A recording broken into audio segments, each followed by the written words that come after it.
Hello friends, अस्सलाम वालेकुम। आज का हमारा टॉपिक है नमूनिया। नमूनिया लंग्स की एक डिसऑर्डर होती है, यानी लोअर रेस्पिरेटरी इन्फेक्शन है। Inflammation of alveolar wall, lungs के अंदर जो अल्वियोलाई होते हैं तो उन अल्वियोलाई की दीवार में इन्फ्लेमेशन अकर होती है। एंड फ्लूइड एंड फस इन ईयर सेक्स, और उन अल्वियोलाई के अंदर फ्लूइड और फस अकमुलेट हो जाता है और इस डिसऑर्डर को नमूनिया कहा जाता है। कंसिडर करें ये ट्रैकिया है और ये यहाँ से दो ब्रांचेस में डिवाइड होता है जिनको ब्रोंकाई कहा जाता है। एक ब्रोंकस एक लंग में एंटर होता है और दूसरा ब्रोंकस दूसरे लंग में एंटर होता है। ब्रोंकस अंदर एंटर होकर मज़ीद डिवाइड होता है, जिन ब्रांचेस को ब्रोंकियोल कहा जाता है।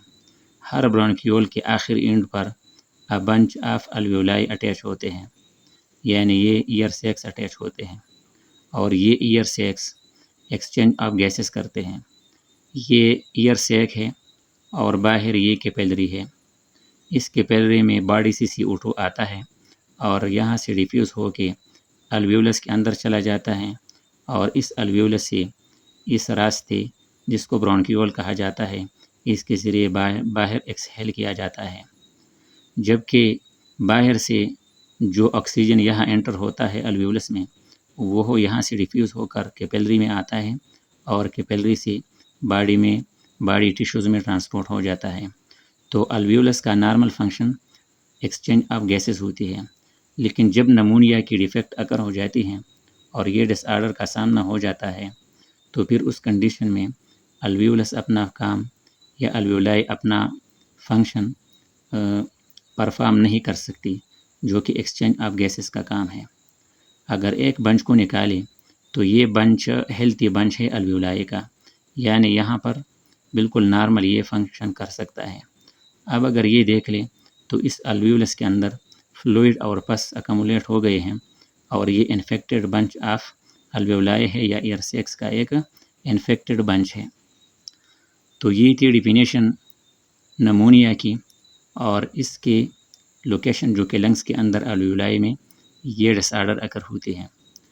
अब डिस्कस करेंगे काजेज़ कि किन काजेज़ की वजह से नमूनिया लाहक होती है, काज होती है। सबसे पहले है बैक्टीरिया स्ट्रेप्टोकोकस माइकोप्लाज्मा। ये दो किस्म के बैक्टीरिया नमूनिया काज करते हैं और उस नमूनिया को स्ट्रेप्टोकोकस नमूनिया कहेंगे या फिर माइकोप्लाज्मा नमूनिया कहेंगे। यानी अगर स्ट्रेप्टोकोकस की वजह से तो नाम भी स्ट्रेप्टोकोकस नमूनिया या फिर माइकोप्लाज्मा नमूनिया। फिर आगे है वायरसेस। अगर वायरस की वजह से नमूनिया काज हो जाए तो ये वायरल नमूनिया होगी और ये वायरस मोस्ट कॉमन जो वायरस होता है वो इन्फ्लुएंजा वायरस होता है, जिसकी वजह से ये नमूनिया काज होता है। फिर फंजाई या फंगस है और मुख्तलिफ फंजाई के ज़रिए भी नमूनिया काज होती है और ये फंजाई लंग्स में अल्वियोलाई पर अटैक करते हैं, जिसकी वजह से ये डिसऑर्डर काज हो सकती है। नेक्स्ट हमारे पास है ट्रांसमिशन।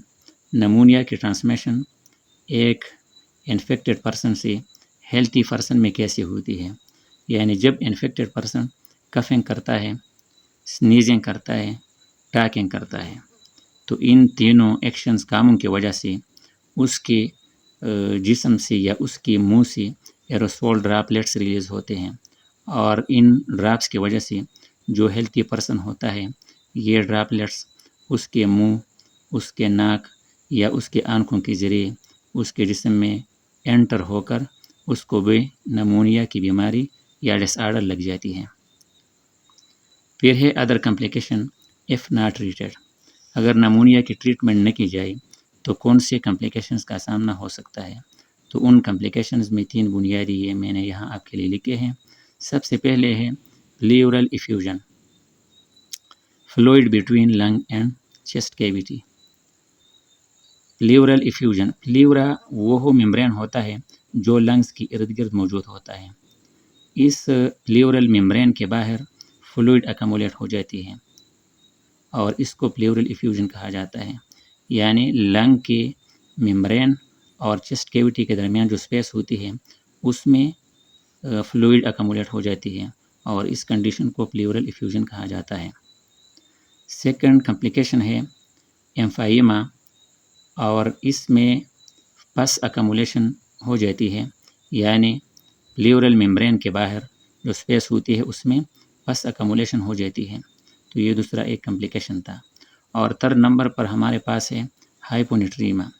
نیٹریما کا مطلب ہے نیٹریم یا سوڈیم جس کو ہم کہتے ہیں انگلش میں، تو سوڈیم کی جب بلڈ میں کوانٹٹی یا جو مقدار ہوتی ہے وہ نارمل سے کم ہو جاتی ہے، تو یہ بھی ایک تیسرا کمپلیکیشن ہے جس کو ہائپونیٹریما کہا جاتا ہے۔ پھر ہمارے پاس ہے sign and symptoms of pneumonia. Pneumonia کے سائن اور سمپٹمس کیا ہے؟ سب سے پہلے چیسٹ پین ہے، سینے کا درد ہوگا، ہائی فیور ہوگا، بخار تیز ہوگا، شیورنگ ہوگی یعنی سردی لگے گی بخار میں، ریپڈ بریتنگ ہوگی، بریتنگ کا ریٹ بہت زیادہ تیز ہوگا۔ نیکسٹ ہے ریپڈ پلس ریٹ، نبض کی رفتار بھی تیز ہوگی۔ سیویئر کف ود سپوٹم، تیز کانسی ہوگی اور ساتھ ہی کانسی کے ساتھ ہی بلغم بھی خارج ہوگا۔ ہیڈ ایک ہوگا، سر درد، پھر ہوگا مسل پین، مسل کا درد، اور آخر میں فیٹیگ یا تھکاوٹ جس کو کہتے ہیں۔ تو یہ تھے سائن اینڈ سمپٹمس۔ اب نمونیا کی ٹریٹمنٹ، اگر نمونیا بیکٹیریا کی وجہ سے کاز ہوئی ہو، یعنی بیکٹیریل نمونیا ہو، جو کہ ہم نے اسٹریپٹوکوکس اور مائکوپلازما ڈسکس کیے شروع میں، تو بیکٹیریا کی وجہ سے جب نمونیا کاز ہو تو اینٹی بایوٹکس کے ذریعے اس کی ٹریٹمنٹ کی جائے گی۔ اس کے ساتھ ہی فلوئڈ کا زیادہ استعمال کیا جائے گا نمونیا میں۔ نمونیا کا پیشنٹ ضروری ہے کہ زیادہ سے زیادہ مشروبات، پانی وغیرہ زیادہ سے زیادہ پیے۔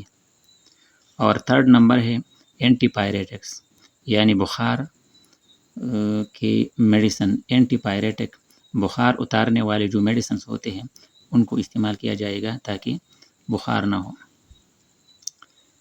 آفٹر دیٹ لاسٹ میں پریونشن ہے کہ کیسے اس سے بچایا جا سکتا ہے، نمونیا سے کیسے بچایا جا سکتا ہے۔ ہائیجین کنڈیشن امپرومنٹ، یعنی حفظان صحت کے جو اصول ہوتے ہیں، صفائی کے جو اصول ہوتے ہیں اس میں امپرومنٹ لے کر آنا، اپنی صحت کا اور اپنے رہائش کی جگہ کا خاص خیال رکھنا، صفائی کا خاص خیال رکھنا۔ دوسرا ہے ویکسینیشن، یعنی نمونیا کے آنے سے پہلے ویکسینیشن بھی ہوتی ہے، ویکسینز کے ذریعے اس کا پریونشن کیا جا سکتا ہے۔ نیکسٹ ہے ڈونٹ اسموک، یعنی اسموکنگ کے ہیبٹ کو چھوڑنا تاکہ اسموکنگ کے ذریعے جو کمپلیکیشن آتی ہے اس کو روکا جا سکے۔ پھر ہے پیشنٹ آئسولیشن، جو انفیکٹڈ پیشنٹ ہے نمونیا کا اس کو ہیلتھی لوگوں سے دور رکھنا، آئسولیٹ رکھنا۔ اور لاسٹ میں یہ بھی جان لیں، novel corona virus infected pneumonia shortly NCIP کہلاتا ہے، اور 2019 کے بعد اس کو کووڈ-19 کا نام دیا گیا ہے بائی ورلڈ ہیلتھ آرگنائزیشن۔ کووڈ-19 اور نمونیا میں زیادہ فرق نہیں، فرق اتنا ہے کہ کووڈ-19 ایک اسپیسیفک ٹرم ہے اور نمونیا ایک جنرل ٹرم ہے، اور دونوں کے جو سائن سمپٹم ہے وہ کافی ریلیٹڈ ہیں۔ یہی تھوڑا سا فرق ہے دونوں کا آپس میں۔ Okay, thank you.